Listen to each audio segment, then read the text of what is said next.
Well, good morning, everyone. Ken Phelps here with the Daytona Regional Chamber of Commerce. Pleased to welcome you to our August edition of Zoom into Eggs and Issues. Fantastic topic. We're going to be talking about school reopening and workforce impact, a very important and timely topic. We're right in the middle of that. So a couple of housekeeping items we want to go over so everybody's ready to participate today and is aware of what to expect. On the Zoom call, for those of you that are familiar, we've been doing these for several months now. If you scroll over your screen, you'll see the control panel pop up. If you hit the three-dot button there that says More, that will bring up a drop-down menu, and you click on the chat button there. Go ahead and do that right away. That's where we'll take questions throughout the morning. If you've got questions, it'll bring that window up for you. You can enter right away. We want to make sure everybody has an opportunity to ask some questions as we go through the topics today. Also, we have some poll questions that we'll be asking throughout the program. If you've been attending Eggs and Issues for a little bit, you'll be familiar with this. If you're not, we'll walk through some quick instructions. You can do this through your web browser on your smartphone or computer, or you can, if you've already downloaded the app on your iPhone or Android, but the website is pollev.com/drcc. And that will get you into the Daytona Regional Chamber presentation. If you're on the app, that part will already be filled in on the screen where it says join a presentation. You just have to enter DRCC, and that will get you where you need to go. You'll enter your name. The names will not appear on the screen with your answer. Everything is shown in the aggregate, so they don't have to worry about being outed for any kind of a controversial response. Not that we would ask anything that would put you in a bad position. We'll have a couple of options for all the questions today. There'll be multiple choice. So on your device, when the question pops up on the slide in the presentation, you'll see it appear on your phone. You just tap the response that's most appropriate for your answer, and then it will show you your responses logged. And then when the next question comes up, you'll be able to respond to that. Your phone will update automatically. When you've got your name and everything entered, you'll see a screen like this that will tell you that you're ready to go and able to respond as the questions come up. So we hope that you'll be able to participate with us, and we've got some questions for you that we really look forward to having your feedback on. So with that, it is my pleasure to introduce our moderator for the morning, Master of Ceremonies, 2020 Chair of the Board for the Daytona Regional Chamber from Brown, Mr. Bob Lloyd. Thank you, Ken, and thank you all for joining us today for this Zoom into Eggs and Issues, and I hope you're ready. You don't have maybe a cool headset like this for the audio, but that's okay. Stay with us. If you've got coffee, if you've got your reading glasses, buckle up. It's going to be a great program because we're going to talk about safely reopening of Volusia County Schools. This is going to have ramifications beyond education with a direct impact on the current and future needs of our local workforce. And so everybody throughout the summer has been thinking out, what happens in August when we have to try to get back to some sense of movement with our economy. And you've got people at home with kids on laptops that you need for your work. It's a challenging situation, so certainly we're going to talk about all of that. And we've got an all-star lineup for you this morning. So we have our Volusia County School Board member, Linda Cuthbert, and Interim Superintendent, Dr. Carmen Balgobin. And they'll discuss current plans and contingencies for the coming school year. We also have CareerSource CEO, Robin King, who will talk about the changing needs of the business community in light of the COVID-19 pandemic. So our panelists will share their thoughts on the pandemic's impact now and in August throughout the remainder of the month and for the remainder of the year and into the future. So this is going to be a great program. I encourage you again, we'll include several audience poll questions to gauge member input. So as Ken pointed out, please use those. We rely upon your input to make sure that the program answers the kinds of questions and issues that you think are important. Okay, I want to recognize some special guests at this time. And as I said the last time, in a Zoom virtual environment, this gets a little tricky because I can't see your faces out there. So if I miss you, I apologize in advance. You might put that little reminder on the chat. Please be kind. Remember, I have the mic, and we'll make sure that I recognize if I can. So with that, I'm going to recognize Volusia County Judge Chris Kelly, Volusia Property Appraiser Larry Bartlett, South Daytona Councilman Brandon Young, Richard Bryan, Daytona Beach Shores City Council, Stephanie Benedict and Lynette Phillips, Representative Tom Leake's office. And if I missed anyone, again, I apologize, but you'll have to forgive me and at least let me know so I can recognize you later in the program. Okay, now for our sponsor recognition. We have many generous members who go above and beyond to help us bring relevant and meaningful programs to our members in the community. Speaking on behalf of our presenting sponsor, Halifax Health, please welcome my friend, John Guthrie.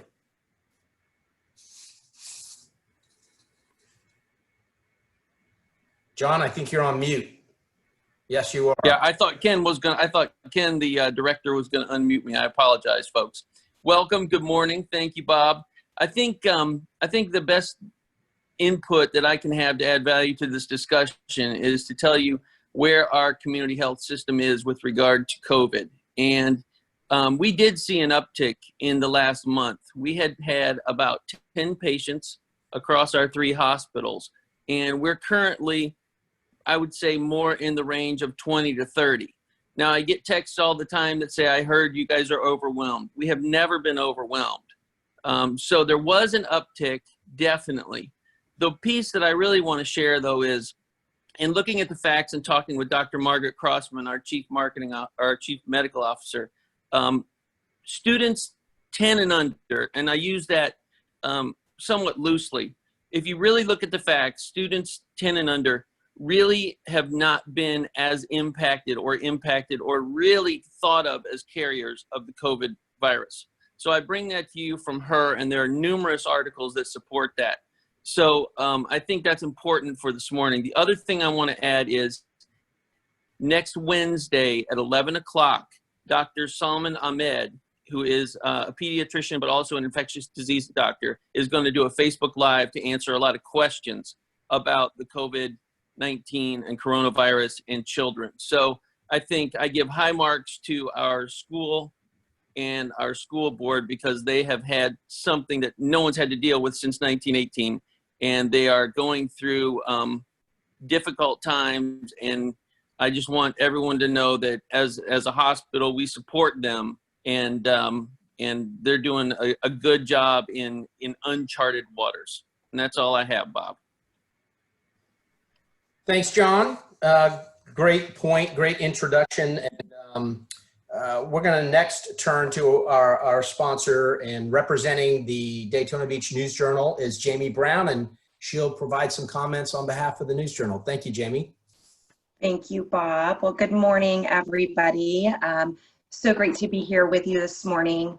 On behalf of the Daytona Beach News Journal, I wanted to just take a few moments to talk through some changes that we're going through that you guys may notice or may not have noticed. One thing is that our sales organization has changed to a local IQ brand. So for those of you that have local businesses in the community, if you hear from somebody or get an email from somebody and it's from a local IQ email address, that does directly correlate with our organization, as we are now part of the Gannett Media Group.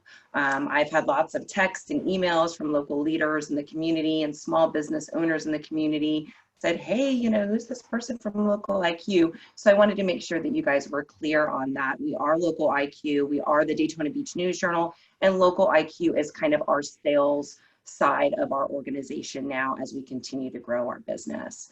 Aside from that, since we're talking about, you know, opening schools back up, I wanted to make mention of a program that we've hosted in the community for about 3 years now, and that's our Amazing Teachers program. As we look at opening schools back up, I think it's really important that we uplift our amazing teachers that we have in our community. And so with that said, after today's program, we'll get this information shared out to all of you. I want you to be on the lookout in September for some marketing for nominating area community teachers that are doing amazing things within the classroom and bringing innovative learning now more than ever to the classroom. Looking to nominate, and if you're a business and you're looking to participate, there's opportunities there as well. The one thing that I wanted to mention about the program is that it's not just for our local market. We are taking this program national through our USA Today network. And each month we will be awarding a teacher and a school a $5,000 donation, in addition to a monthly nominator. So you as a nominator can have the opportunity to get $1,000 extra in your pocket as well. And then nationally, we're going to give, at the end of the school year in May, we will honor one teacher and one school nationally with $10,000. So this program that has been very localized and will still be, it will be very local for our community, but the prize values now for our teachers and our school system is much more powerful. So there's some great opportunity there for us to nominate and really think through some of these teachers that are doing just incredible things in the classroom, and also for local businesses to participate if you're looking for an opportunity to tie your business name back to the Amazing Teachers Program. And we will share that information out with all of you today. That's all I have for today. Thank you for having me, and looking forward to hearing from our speakers. Thanks very much, Jamie. Appreciate that. And thank you for your sponsorship. And now some logistics. Again, I'm going to remind you, please put your questions in the chat room function, and make sure that you're, get them in early, and I'll put them in order as they're asked to the best of my ability. And now I'm going to introduce our all-star lineup for this morning's Eggs and Issues. First, I want to introduce my friend, Linda Cuthbert. She represents District 3, Southeast Volusia, including Edgewater, New Smyrna Beach, Oak Hill, Samsula, and a portion of Port Orange. She is a 26-year veteran of high school English, and so she gets some kind of like special congressional medal. It takes a very special person. All of us have gone through that time in our lives, and we know that we probably were not the best students as high school in English, but she taught at New Smyrna Beach High School, Go Kudas, where she was also department chair, peer evaluator, and supervisor of senior college interns.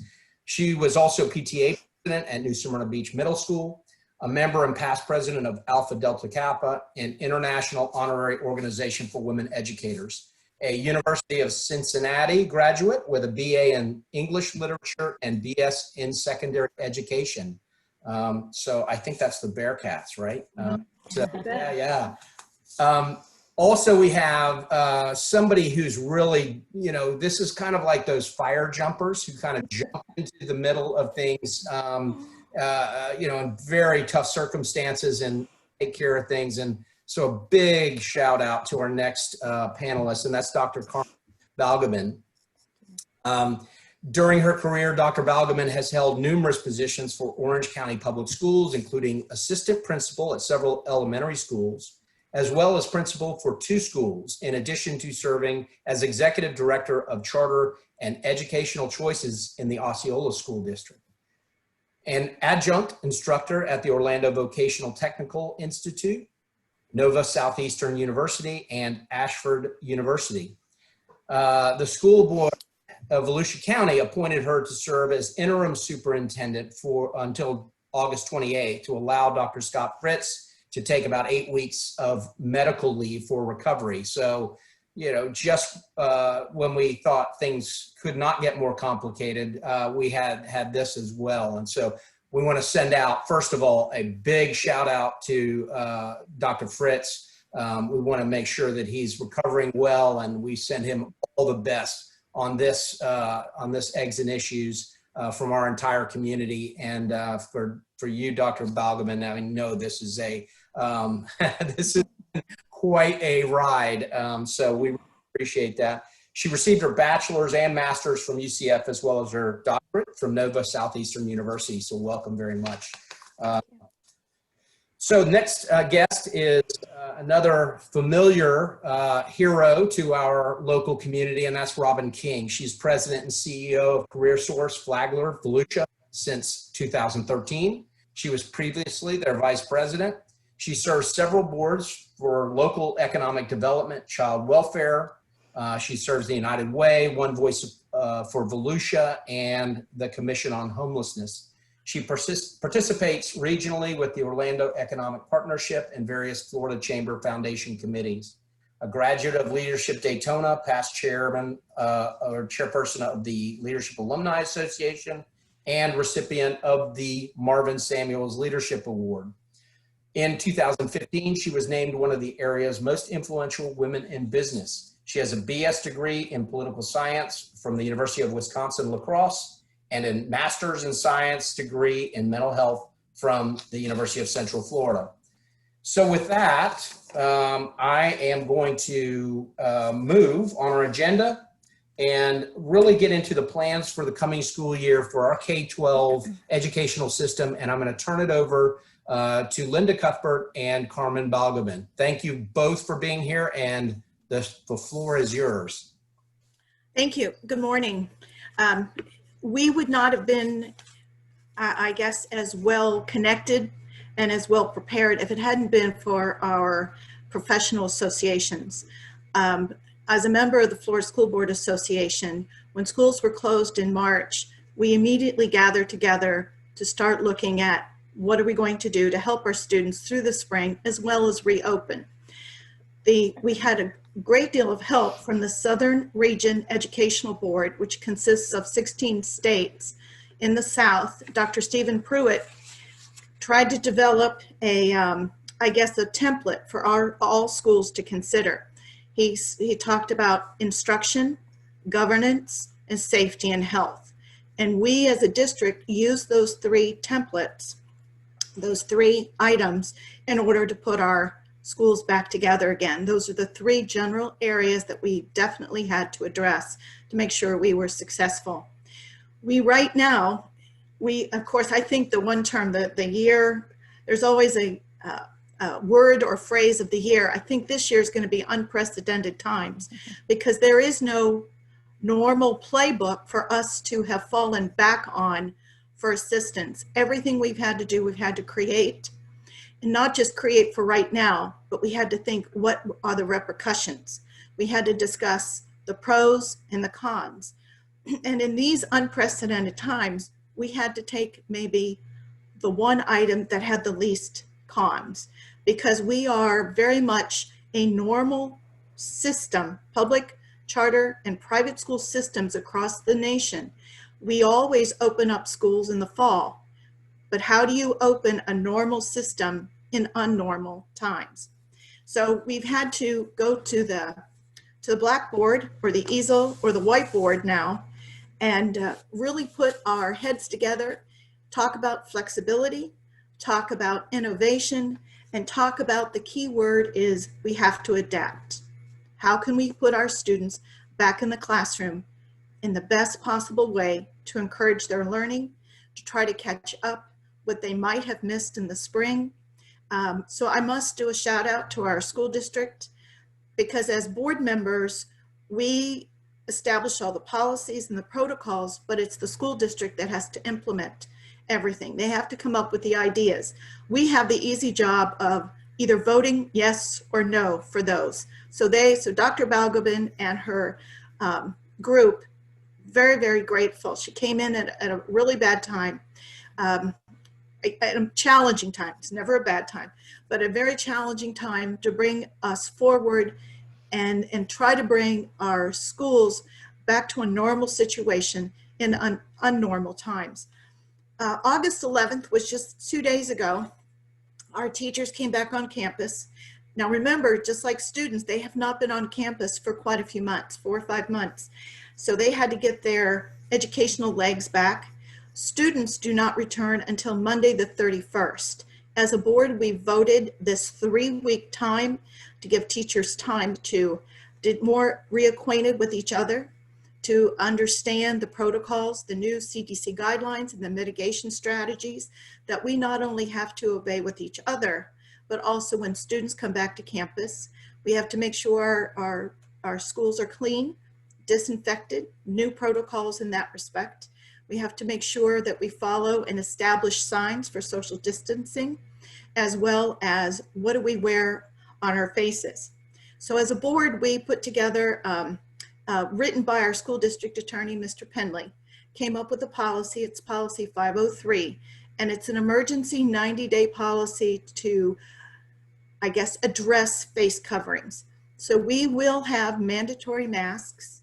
We will have mandatory face coverings. As you can see, that young lady, our younger children may not be comfortable with masks, so we do have some shields for them. And that's a foam cover on the top there to make sure she's comfortable for her learning. Because not only do they have to learn new protocol, children really don't understand social distancing. Their first inclination, as well as their teachers, is to hug, to come together, and to celebrate. We have in our secondary schools, we've always promoted project-based learning, collaborative work together. Students are in projects to present it before the class. A lot of that we have to put aside. So we have to address the CDC guidelines. So we do have the mandatory. We also just concluded we asked Assistant Deputy Superintendent, Ms. Rowland, to have committees with teachers, principals, parents, as well as students. All of them have to obey this. How do we enforce that mask rule when children come on our campus? They came up with a fabulous idea. It was just presented to us on Tuesday, and I'm sure it'll be posted on our website soon. We also, as a board, on Tuesday, approved 2 waivers to present to the State Department of Education. And these 2 waivers address high stakes testing as well as class size. We are under a class size amendment. For example, secondary students can't have to have a limit of 25 in their classroom. However, that only applies to core subjects, does not apply to electives. Even AP classes, IB classes are not considered core classes, so they can have more than 25. So we're trying to, as we have Volusia Live, which is one of our options, as we have students in a class, in order to social distance, we have to have fewer students in the classroom. We have been ordered by the Department of Education to have 5-day-a-week open face-to-face education. Students, we have to have our doors open in brick and mortar. So how do we reduce the number of students? And I'm sure Dr. Balgobin will explain our 3 options. So what we've done is, through this waiver, we will address class size. Please do not punish us through funding as we reduce our class size to address our students' needs. And the other one has to do with high stakes testing. Do not hold our students harmless in all of this. We are trying to get back together. We don't know what social, emotional difficulties they might have experienced. So not only do we have to educate them in their normal subject areas, but we also have to address their mental, medical, as well as their social challenges that they have for this year. So when it comes to high stakes testing in the spring, if they're going to have the FSA, please use it as a baseline. Hold our students harmless in this issue. So I will let Dr. Balgobin continue. I appreciate coming today. We have full faith in her guidance and leadership at this time. So thank you very much. Good morning. Can everyone hear me? Mm-hmm. Yes? Okay. Thank you. Good morning, Daytona Chamber of Commerce. Ms. Cuthbert, thank you so very much for that introduction, and also for sharing a little bit of what we've been doing with reopening. I'll say this to you, and it will not be a surprise to any of you. Ms. Cuthbert is an amazing individual, first and foremost, and I'm very, very happy and honored that she's part of our school board. Thank you, as usual, Ms. Cuthbert, for all of your support and everything that you do for our community. I am very honored to be here today with all of you, and I will share something personal with you that maybe you may not know about me. Daytona is not, the Daytona area or community is not something that's new for me or my family. We have a residence here in Daytona, and I have been coming to Daytona for about 15 years. We've lived here part-time. Now, obviously, I live here full-time. But one of the things that I love about this community is the collaboration and the feel of genuine coming together and working together, and the heart that is seen and that's so obvious in this community. So I want to thank you for inviting me to be a part of this meeting today, to have a conversation with you about what we're doing in regard to our reopening plan. With that said, let's go to slide. I do want to point out, together we're stronger. And a board member said to me, she might be here today, said to me, you know what, we really have to consider what our theme need to be for next year, considering this unique circumstance in which we're dealing with or working in. So together, this slogan here, together we're stronger, was initiated from Ms. Cuthbert. And this theme was born from Ms. Cuthbert and her prompting us to think of something that will bring us all together as we work together in getting through the next few months. So thank you, Ms. Cuthbert. Together we're stronger belongs to you. Can we go to the next slide, please? So let me share a little bit with you about the Back to School Committee. You'll see that there's been 148 members that were part of our Back to School Committee. As Ms. Cuthbert shared with you, we did not have a normal spring break, as you know, and we didn't know how long this was going to last, as we were told that we needed to put an instructional continuity plan together. So we had two. In the instructional continuity plan number 1, and we had the instructional continuity plan number 2. And then before you know it, we've experienced now where we're going back into an unusual territory of opening up back our schools. But some of the things that I will share with you throughout this presentation. I want you to know that we've put a committee together that comprised of doctors in our community, parents, school employees, district employees. We had our VIEW members that are participating in this as well. So they've generated many, many ideas, and we brainstormed many ideas and came together and putting this plan together for you that I'll be presenting. So this is the collaboration of many, many entities, 148 members to be precise, that were part of the brainstorming behind the scene work that transpired so that we can put this plan together for our children and our parents as we embark into, a safe reopening for our schools. Can we go to the next slide, please? So Ms. Cuthbert shared with you, yes, we did receive an emergency order on July the 6th. And the emergencies ordered came from our governor stating that all schools must reopen and that there's 2 plans that will not need approval. And the 2 plans that will not need approval, because it was an expectation that it will be there, first and foremost is the traditional setting. So the plan for our traditional setting did not need approval from DOE. And the plan that we have, or the option that we have for our enhanced Volusia Online, did not need approval from DOE. What DOE did state to us clearly is that if you're thinking of a 3rd plan, which would be considered your innovative plan, that plan will require approval. So let's go to the next slide, please. As we were looking at all of the features that would need to be present in our reopening plan, first and foremost, safety. And, we know that when it comes to safety, the more mitigation strategies you have in place, the better it will be for our children at all levels and for our parents as well.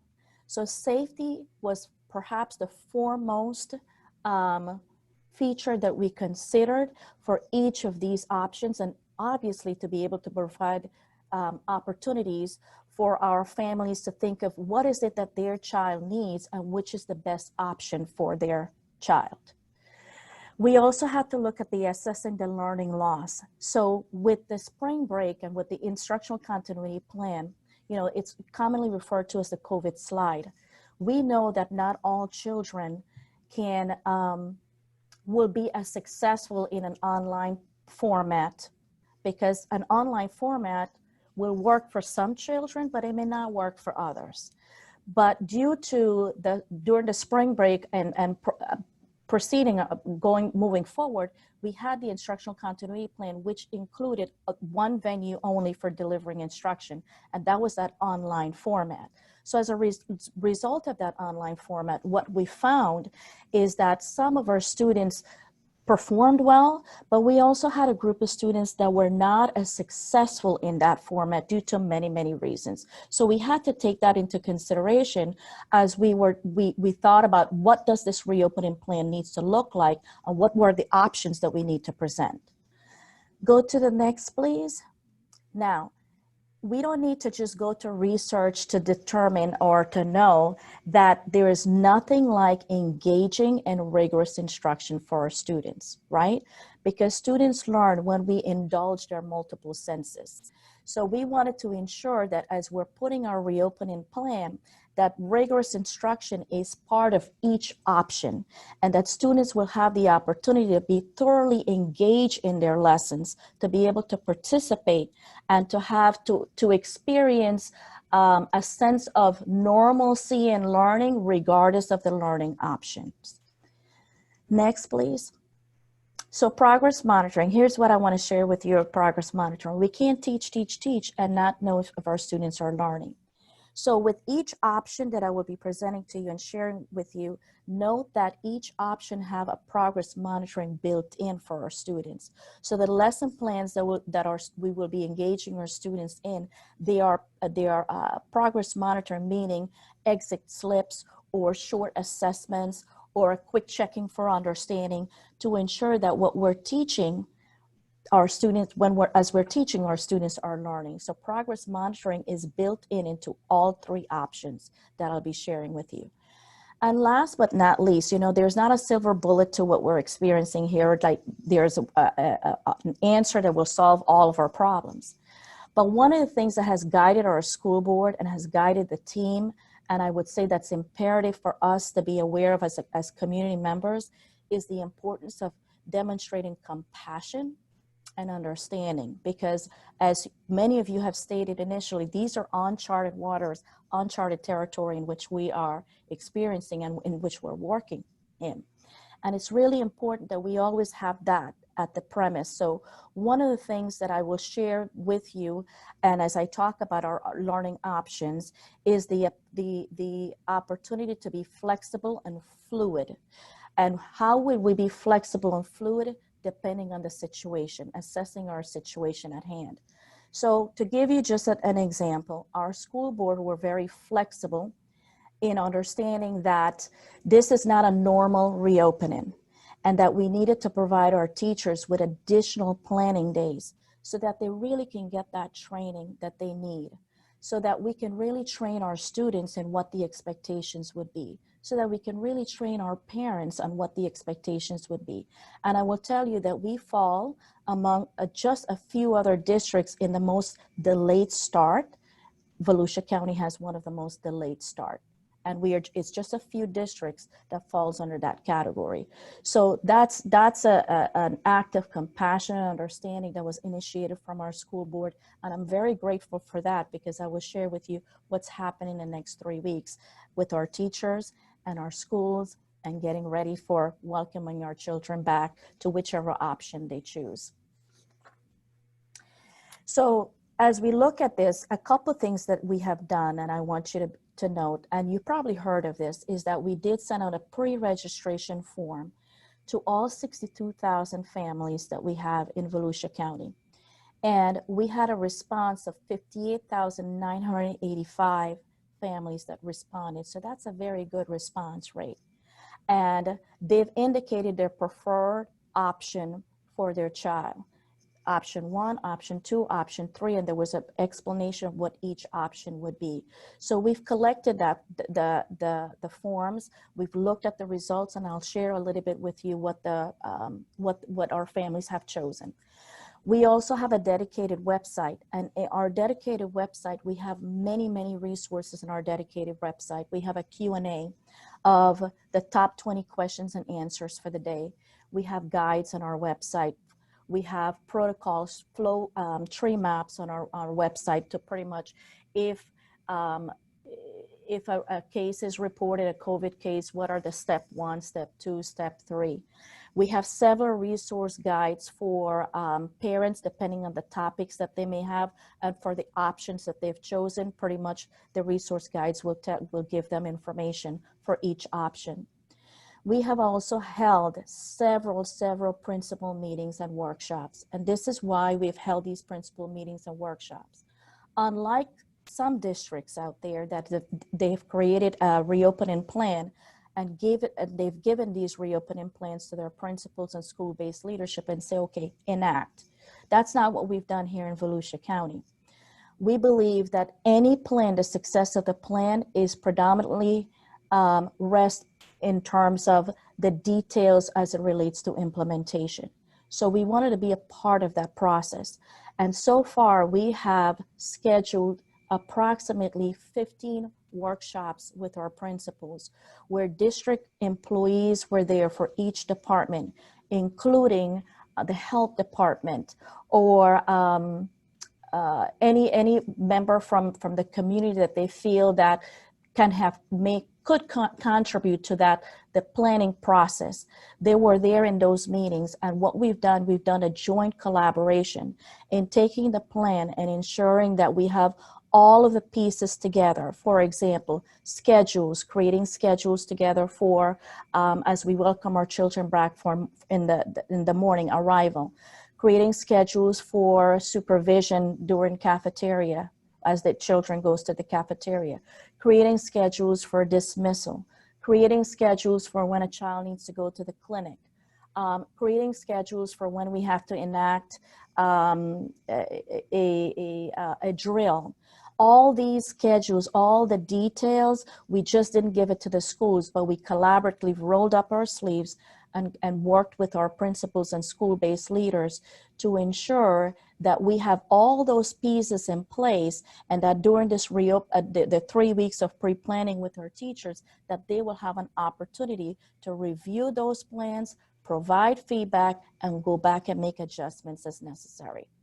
There are several trainings that falls in the area of social emotional learning, several trainings that falls into the area of safety and security, several trainings that falls in the area of joint collaboration, several trainings that falls in the area of option 2, which is our innovative option, what that would look like in preparing our teachers for each option.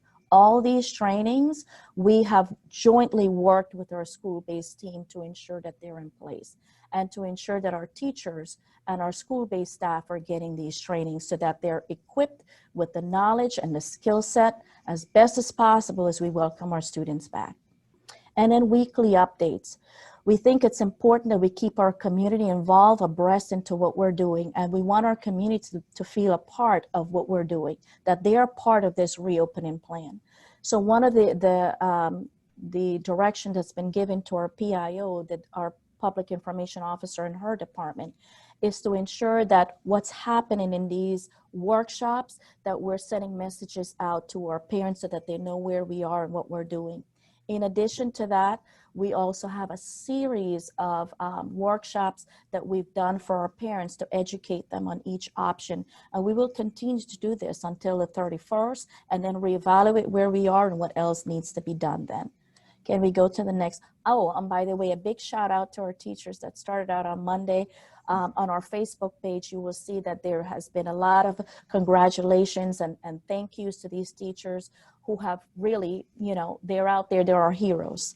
So I want to thank all of our teachers that reported to work on Monday, and our principals are excited to have them there, and a lot of them, they're just so excited and they can't wait to welcome our students back. So thank you to our teachers. The survey that I mentioned, the pre-registration that was sent out to our families, I want to share with you, I shared that 58,900 and I think 80 something families responded. And this is what the families have chosen to date. The traditional setting, we had 62% of our families that chose the traditional classroom setting, which is your traditional brick and mortar. For the Volusia Live, which is our innovative option, 18% chose Volusia Live. And then for the enhanced Volusia Online, 15% have chosen the enhanced Volusia Online. And I'll share with you a little bit what each option, what it entails for each. All right, so for the traditional option, right? This is, and as I said, we wanted to provide options to our parents because someone asked me the other day, if it was your child, what option would you choose? And that's a very good question. Now I know my daughter and the characteristics that my daughter, you know, that defines her. And to be frank with you, I know what option would fit her because of who she is as a person. So I wanted to ensure that our families have that opportunity to choose the options that best fits or meets their child's needs. So with the traditional setting, this is basically recommended for families that they feel, you know what, I am okay in my child going back to the traditional setting.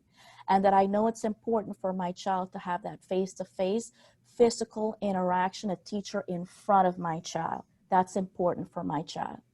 The features of this option is that the child will be at school, the teacher will be at the school, they're going to receive face-to-face lessons or interaction and engagement on a daily basis. They're going to follow that standard schedule, and health and safety guidelines will be in place.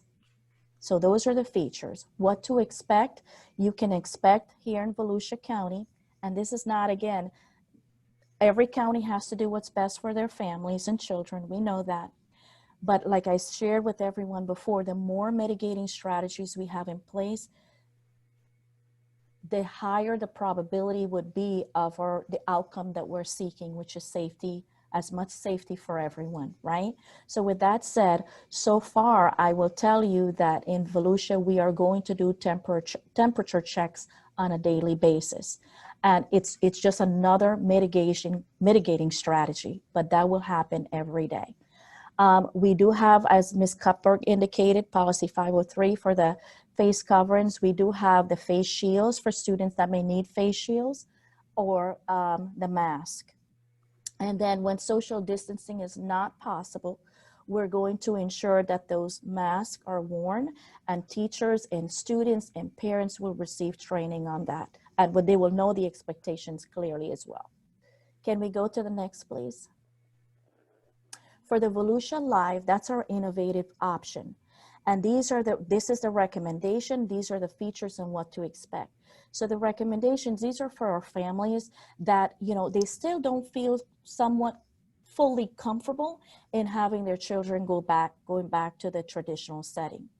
And so they don't, because the child will be at home with a computer device, and they will have the opportunity to learn from home.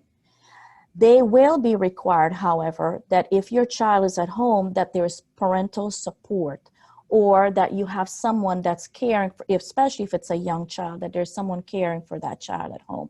That will be an expectation. The child will receive online, face-to-face, real-time engagement. So what that means is that the exact schedule of the traditional brick and mortar setting will be adhered to. The teachers will have an opportunity to work from the school setting where they will collaborate during those professional learning communities with their peers, plan, brainstorm for interventions, for remediations, for enrichment. They will have an opportunity to work with their peers in those engaging lessons, and they will be adhering to the exact schedule of the school, but they would be at the school level.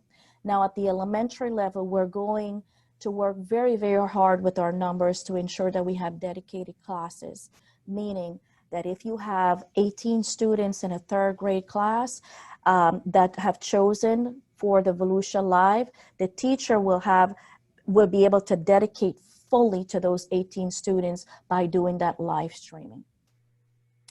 Can we go to and some of the features that we'll be using, we've purchased Zoom now, which is the platform that we're all utilizing right now. We also have Teams, and we have trainings for our teachers that we have developed for those teachers who have chosen to do the Volusia Live. And they will be part of the training, and so will the students.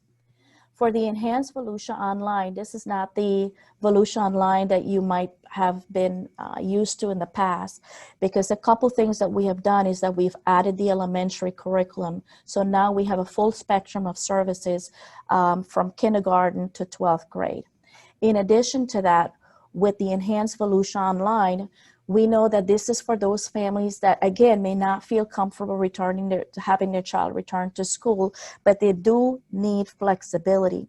So this is one of those options that a child doesn't have a rigorous schedule, meaning from this time to this time you must log in. Instead, they have more flexibility in when they log in and complete assignments and so forth. They will be receiving instruction at their own pace.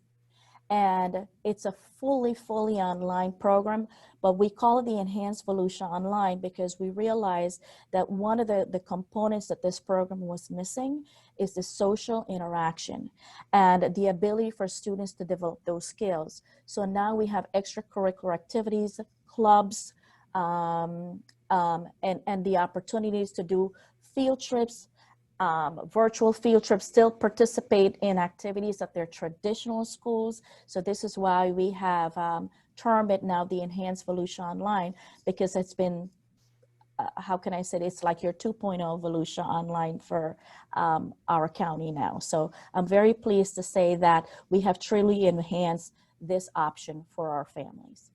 Can we go to the next, please? Okay, I talked a little bit about this before, but again, going back to that dedicated website that I shared with you that we have, these are some of the things that you will be able to find there. And I'll do this quickly because I talked a little bit about this. The parent information, the FAQs, the safety and health procedures, school procedures for each option. The parent information sessions, they're there when the next parent information sessions will be. We just had one last night. And so far, I'll tell you that we've had about 26 parent information sessions, and we've had in the thousands of parents who have attended those sessions. You will find school messenger or text, email, phone numbers. You will find the latest press release there, articles from TV, radio, newspaper, online, other sources, ongoing videos for parents and staff. So this is a website that we're updating on a weekly basis for our families and students. Can we go to the next, please? The resource guides, we talked about some of the resource guides. We had a principal actually yesterday that did an amazing video of safety protocol for her schools, which all schools will have that video. And we're posting that there today. I wanted to bring a copy, but I know I had 20 minutes and I hope I have not exceeded. But it's a great video of what to expect from the time your child starts school to the time that we dismiss that student. So we will have many of those videos there also for those visual, it will be a visual depiction of what to expect. Can we go to the next, please? Shared a little bit with you so far, and this has been updated, but as I shared, like we've had special sessions for ESE or gifted students who are gifted, students who have a 504 plan and needs accommodations. These are some of the participants that we've had as of last week that logged in for each of those sessions. You'll see in just middle school, we had over 665 participants. And this will continue, like I said, this will continue because we really want our families to receive timely information and to know what's happening in our schools as we're planning for the reopening, and for them to feel as equipped and as informed as possible for that first day of school, regardless of the learning option format that was chosen. Let's go to the next, please. Just wanted to share with you some of the pictures as we've held some of those training sessions for our schools. This is a bus driver here and how they're preparing. You'll see with the, the cleansing of your hands and the mask. You'll see over here, actually, that's a session there that we had with some of our principals, our very own principals, as they were taking our reopening plan and planning for those schedules that I talked about, morning schedule, evening schedule, you know, throughout the day. Those are planning sessions right there. This was an activity that one of our schools did where they were practicing with students how to wear your mask, how to apply social distancing. So these are some of the behind the scene work that's taking place as we're getting prepared for our reopening. Can we go to the next, please? So I don't know if I've exceeded my 20 minutes. I apologize. I should have had a timer. Actually, I assigned Ms. Cuthbert to give me like a, so I'll know when to speed it up. But I just wanted to give everybody, like I said, have a conversation with you, what we've been doing, and keep you informed as a community. Again, I know this is not an easy task for any single individual. We're gonna have to do this together, but the most important thing that we wanted to do was to provide options for our families. Because like I said, going back to the question that was asked of me the other day, which option would you choose for your child? And my first response is, well, first I have to understand my child and what his or her, you know, my daughter, she's 26, she's not in school anymore. Actually, she's a mental health counselor at a school now.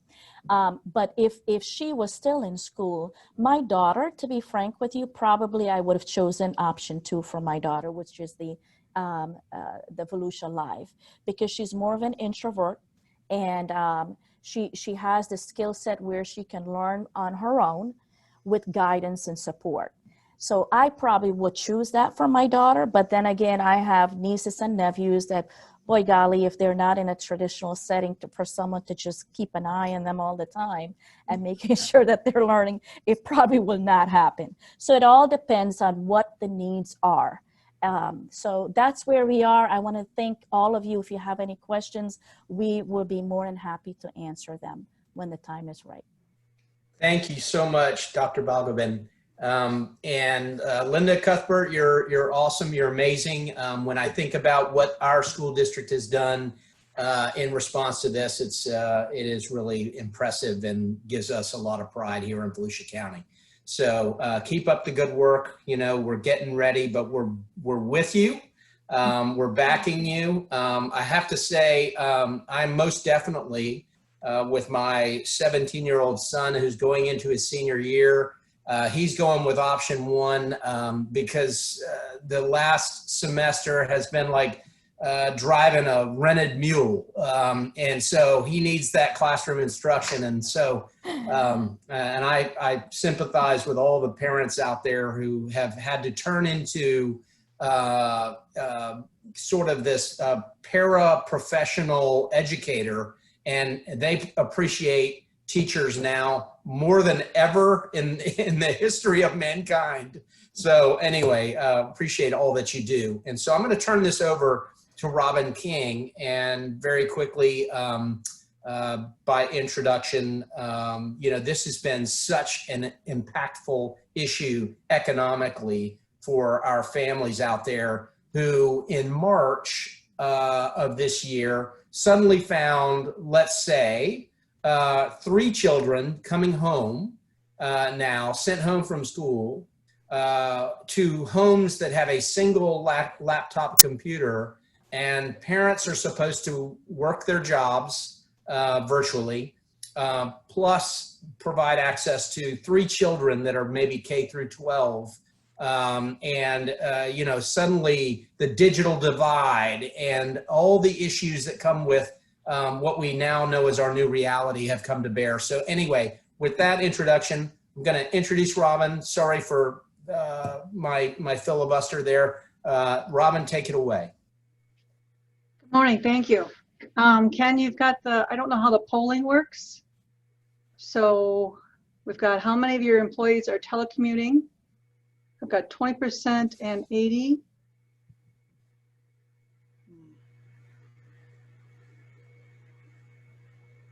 Wow. The first question, we'll move on to the second one. Okay. There we go. Here we're asking for folks to tell us when they expect telecommuting employees to return.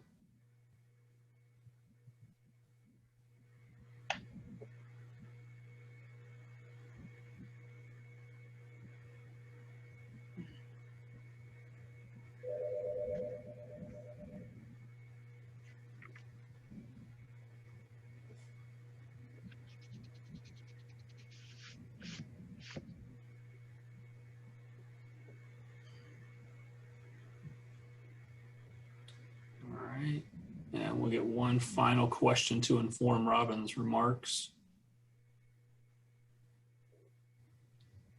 Do you consider yourself a safe employer?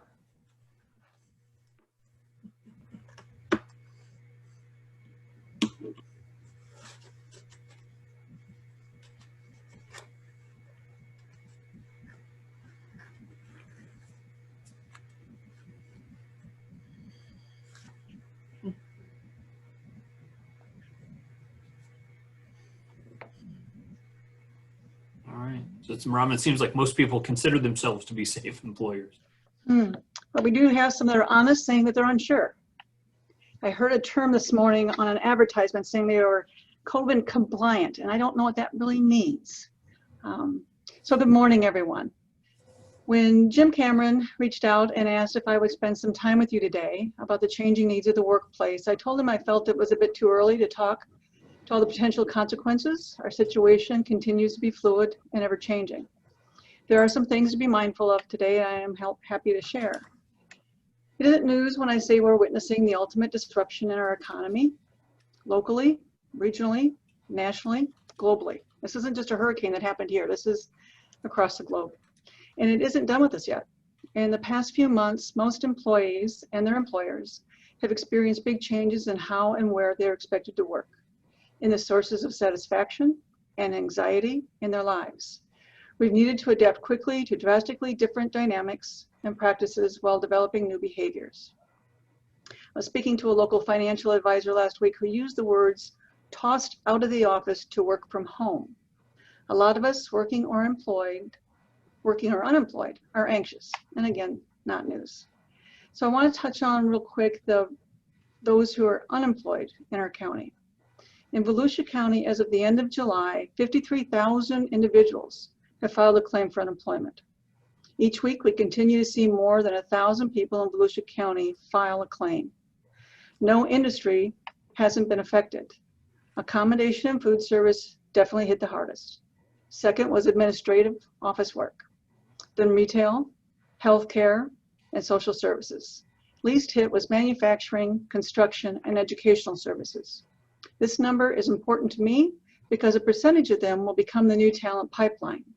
Reaching out to those who are permanently laid off is one of the roles of CareerSource that we'll have in the coming months, helping them see how to transfer their skills or reskill for the opportunities we do have in the community. Because during this time, all those same industry sectors I just mentioned have also continued to hire. There are opportunities. Some industries are booming as a result of the current way we're conducting business. For example, there was a big write-up in Florida Trend last month on the cybersecurity industry and how it will continue to expand. Think about it. As you've conducted business over the past 5 months, have you increased your presence on the web, either with your website or in social media? PricewaterhouseCoopers reports that 40% of their recently surveyed companies rank digitizing their core business as one of their top 2 priorities. Another industry quickly emerging is this platform of communicating. I don't think Zoom knew what hit them, but they caught up fast, and many others did too. You know, we all know a handful of names, but there's over 27 virtual platforms that are rising up. Along with the platforms, there's a variety of tools available to better use these technologies. And books have been written on etiquette and how to look your best during a video call. And these circumstances are contributing to the skills that we need to build. I asked about the telecommuting.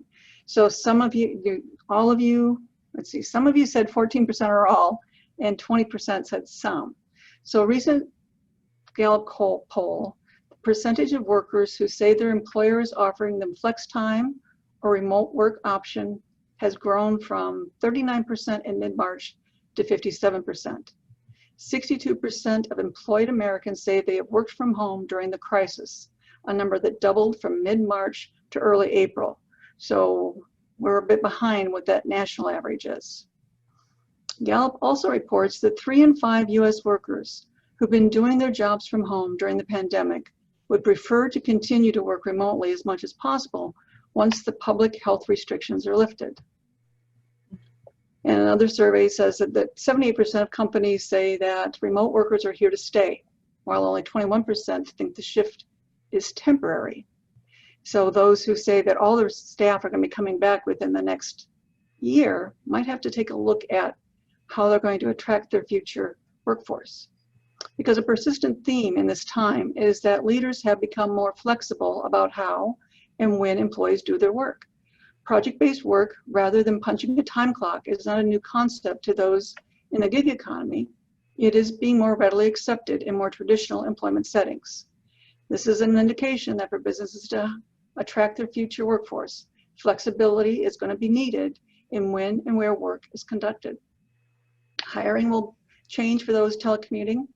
There are different skill sets that need to be evaluated: self-motivation, independence, and adaptability. While those were important skills before, they become critical. We need to equip our HR professionals on looking for those skills needed for remote workers, and be prepared to answer the question of potential new hires when they ask, what did you do for your employees during the health crisis? And while the workplace is shifting, there are rapid changes in customer behavior and expectations. For example, I had a physical last week. At home, I took my vitals and then met with the doctor online. The receptionist was very concerned as to whether or not I could use Zoom, and she was fully prepared to teach me, as I'm sure she's had to do with many of his patients. So his whole office, in addition to their regular duties, has learned remote work while in the office. How many of you now use a virtual platform rather than a phone call to connect, or expect to be able to order online and pick up your items within a couple of hours? As consumers, our expectations have shifted. So I asked if you consider yourself a safe employer. What came to mind probably first was a new acronym that we've all learned, PPE. We all have that list of equipment that CDC recommends committed to memory. I'm grateful that our chambers of commerce partner with the Volusia County to supply and distribute hundreds of bags of PPE for our businesses, and I see they'll be repeating those efforts later this month. You might think about what your space looks like now: installing plexiglass barriers, distancing desks or tables, perhaps no more water cooler areas like microwaves and coffee pots. Investing in deep sanitization of your spaces might also be on your list. On the other side, you might think about the safety of employees who work at home and the possibility an employee will sustain a recordable injury in their home office. Being a safe employer means you also have a role in your employees' mental health. Sometimes what follows disasters is what constitutes a catastrophe. The ability to bounce back and move forward evaporates when people freeze up and freak out. Protect your employees by communicating.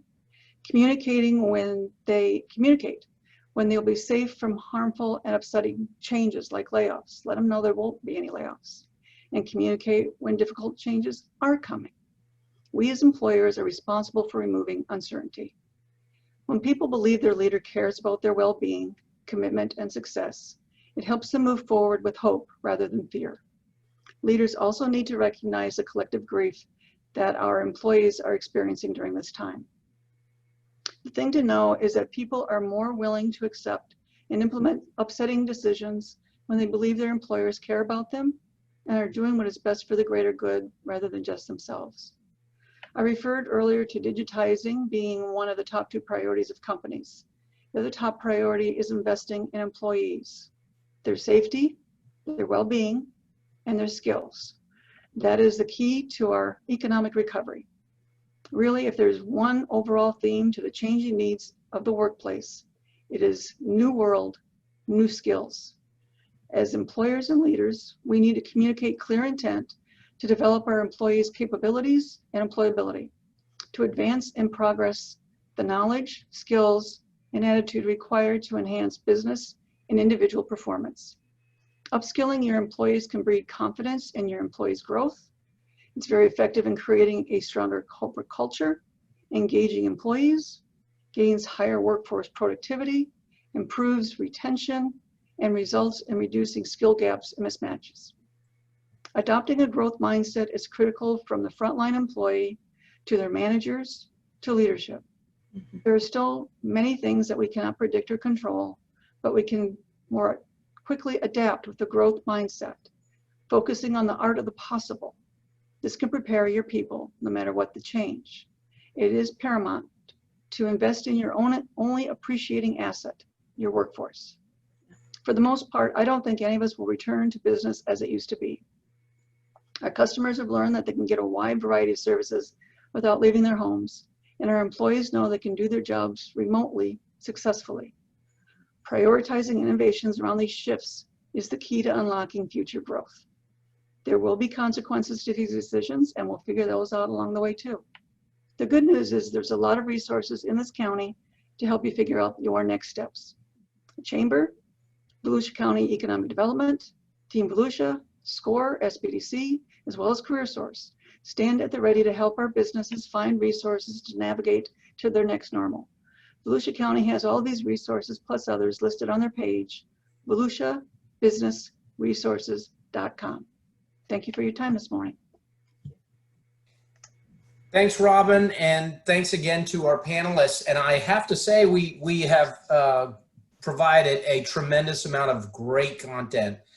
Robin, that was terrific. It really does kind of put things in perspective from the workforce aspects of what we're dealing with in relation to trying to get our kids back to school so that our parents can get back to work, even in a virtual environment. So all great content.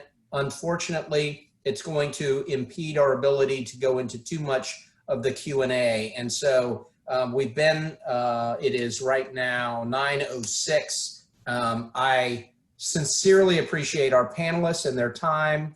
I would normally turn this over to our President and CEO, Nancy Kiefer, for some closing remarks. Again, big shout out to Nancy and our chamber staff, Ken Phelps, Jim Cameron, and all those involved in putting on this program. I hope it was informative for you.